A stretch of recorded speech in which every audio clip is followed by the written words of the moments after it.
నేను ఒక్క మాట పోలీసు మిత్రులకు మనవి చేస్తా ఉన్నా.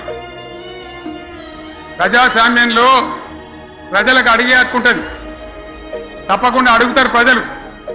ఈ అడిగే హక్కును సోషల్ మీడియాలో బీఆర్ఎస్కు సోషల్ మీడియా వారియర్స్ ఉన్నారు, వాళ్ళు బ్రహ్మాండంగా పనిచేస్తున్నారు, ఖచ్చితంగా అడుగుతున్నారు ప్రజల తరఫున.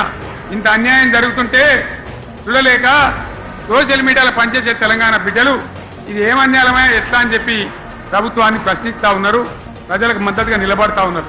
వాళ్ళ మీద కేసులు, వాళ్ళని పట్టుకపోవడు పోలీస్ సోదరులను నేను అడుగుతా ఉన్నా, మీరెందుకు దునుకులాడుతుండ్రే? మీకేమక్కడ వచ్చింది?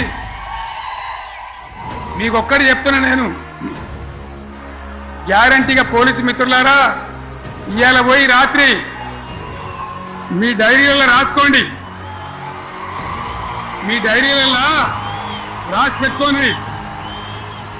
100కు 100% ఇలా తెలంగాణ చెలరేగిన పరిస్థితికి మళ్ళా వచ్చేది బీఆర్ఎస్ గవర్నమెంటే.